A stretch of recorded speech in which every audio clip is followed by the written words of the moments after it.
everybody, and welcome to another Top 5 Records video. Today, we're entering the 80s with the 5 by year lists.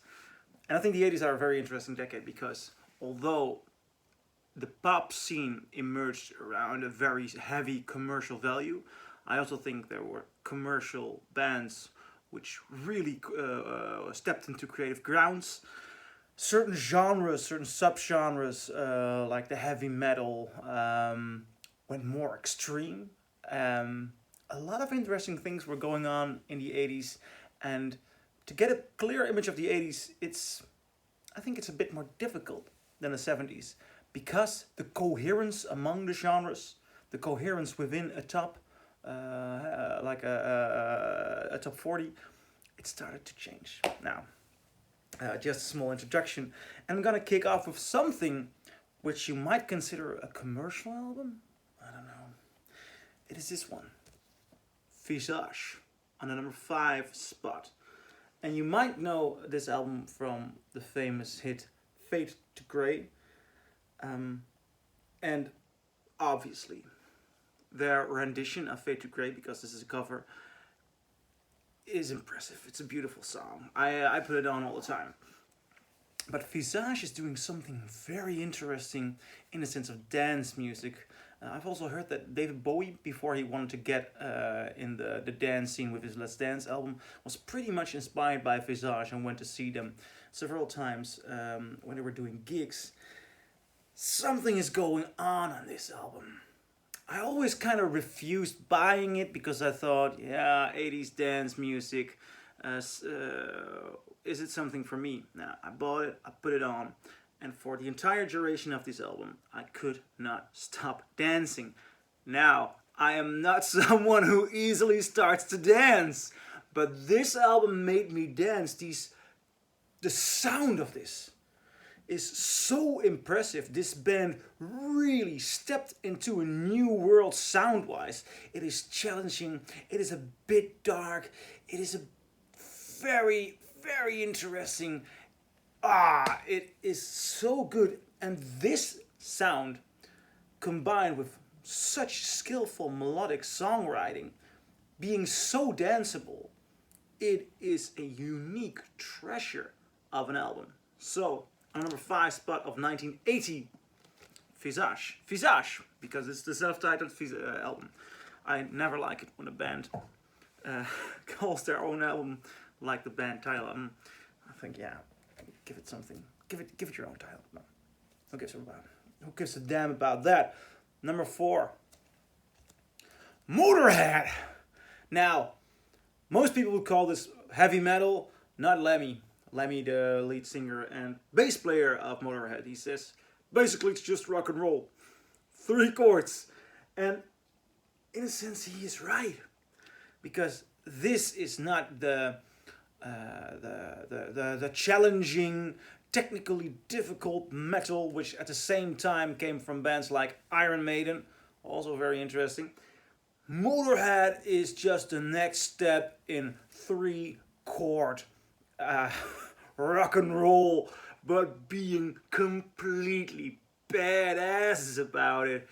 It is such a machine of power and fierceness. And this album, Ace of Spades, to me, is just amazing. It kicks off with the title track, Ace of Spades. And that is, I mean, the moment you put that on, the moment it starts rumbling, you know, and then if you like to gamble, I'll tell you I'm your man. You win some, you lose some, it's all the same to me. And it's just, this album is the complete duration of the album. It's that sense of going along, just one-way speed ahead. There's so many other good songs, by the way. Bite the Bullet, Jailbait. The chase is better than the catch. Oh man, I love this. This is one beautiful, okay, let's call it heavy rock and roll album. This is heavy rock and roll. And if you haven't bought it, if you haven't tried it, go ahead and give it a shot. It might be a little bit rough, but That's the way I like it, baby. I don't want to live forever. On the number 3, something completely different. Is it new wave or is it just New York art rock? Well, tell me what you think of it. Talking Heads remain in light, and the first entry in this series for the Talking Heads, although a beautiful, brilliant band, the competition has been so big in the other videos. But this album, Remain in Light, it's quite the unique experience. You put this on. It's not just it's not just the songwriting, because this album only has about one hit, Once in a Lifetime, which is a beautiful song. A great song. Also later on, you can hear beautiful renditions of it on the 1984 or 1985 Stop Making Sense album. When you put this on, you hear this band is in the studio doing something new. It's also produced by Brian Eno, produced by Brian Eno, and the songs are written by David Byrne, Brian Eno, and Talking Heads, which is interesting because David Byrne is the lead singer of Talking Heads, so why would he get 2 credits? Well, perhaps somebody can tell me in the comments below. Brilliant record, brilliant album. If you haven't heard it, give yourself a treat. This is beautiful art, rock, new wave, whatever you want to call it, man. It's gorgeous. And number 2. This is actually one of the first albums I ever listened to. The Cure, 17 Seconds.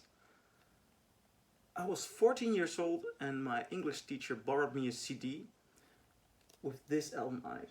And I wasn't used to listening to full albums, because it were the days of Napster and LimeWire, and you download a hit from a band you might have heard about, and this album only had one hit, A Forest. But that hit, that hook, it got me so into the dark, atmospheric art of this album. I love The Cure's other albums, but this has a raw, gothic darkness. The idea of, I think the cover art is actually the visualization of the song of Forest. Like you're walking into some place, and it sounds like the band also doesn't know where they're going, and I really like it when you have that sense. It's not just that song, it's the entirety. All of these songs have a certain quality to them. A reflection in your house, the dreaminess, but it's not... The dreaminess of the voice of Robert Smith on this album is completely unique. But it's not teenage love affair dreaminess. It's lonely dreaminess. It's dreaminess of trying to find an escape out of the life they're living. At night, 17 songs, or 17 seconds. It's so many awesome, good songs. This is a masterpiece. I'd even call it a misunderstood masterpiece. Nevertheless, it has its acclaim. Beautiful album, A Forest. 17 Seconds by The Cure, with the song A Forest on it. Number 1. I was talking about commercial music. This might upset some people, but please accept that within the landscape of commercial music, within the utter sweetness of tightly produced pop songs, there lies artistic quality, and we call them ABBA. I think this album is a masterpiece. Super Trooper. Bear with me, there might be some pure rock and roll fans or jazz fans who say, I'm not starting to listen to ABBA because it may sound a little bit sweetly produced. But their songwriting. The songwriting of ABBA. It is like Björn and Benny. I can't call them by their first name because I don't know them. Benny Andersson and Björn Ulvaeus. They are geniuses. They are geniuses. A single ABBA song contains about as much tunes in chord development for 3 or 4 separate songs. This album starts off with Super Trooper. Just the opening Super trooper beams are gonna blind me, but I won't feel blue like I always do. Cause somewhere in the crowd there's, and then the music starts. Ba-da-da-da-dum, ba. So many tunes going around, and it's gorgeous. The pressing of this is a Dutch pressing. Online I found information that the Dutch pressing and the Swedish pressings, first pressings, are the best sounding pressings, with the Dutch being more coherent in the quality of their sound. This is the first Dutch pressing near mint, and it is it blasts you away. Whenever friends come along, whenever my gay friends come along, and they think like, all them old records, I'm not interested in old records, and I put them on this ABBA record. The pure quality of the sound, they are looking at my equipment and looking at this record, and they're looking at their phone and thinking, why on earth, in God's sake, was I still listening to Spotify in the first place? This is such a beautiful texture. It's such beautiful sounding. It starts off with Super Trooper, and then you think, God, Super Trooper is such a gorgeous, gorgeous song. This has to be front-backed. It is. You think, no, it's not really front-backed. But after that, you think, can it go beyond Super Trooper? Yeah, it can go beyond Super Trooper, because the next song is The Winner Takes It All. And I think that is, I would like to qualify The Winner Takes It All for top 5 best songs of the 80s. I mean, the chord development isn't that challenging as on other ABBA songs.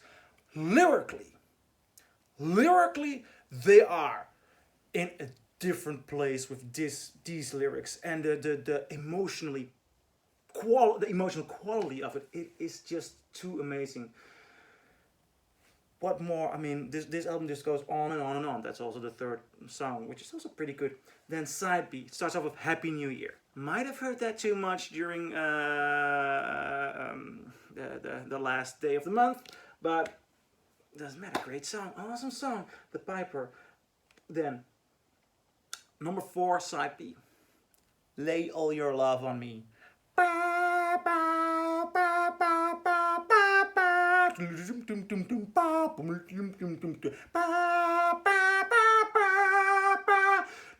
It's so many melodies going on. I mean, the bass is doing something beautiful, the synthesizers going all these places, and the way it builds up and the way the song demands for the love of the person they're singing to, it is a cry out of emotion. It's so good. And then to end off this album with The Way Old Friends Do, I'm getting goosebumps just pronouncing the title of that song. It is gorgeous.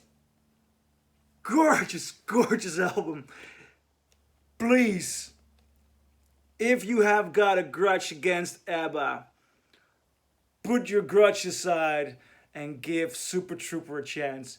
Trust me, you'll love it. Now, that is the top 5 of my top 5 from 1980. Do you agree? Do you disagree? Leave a comment below in the video. Leave a comment below, and see you in the next video.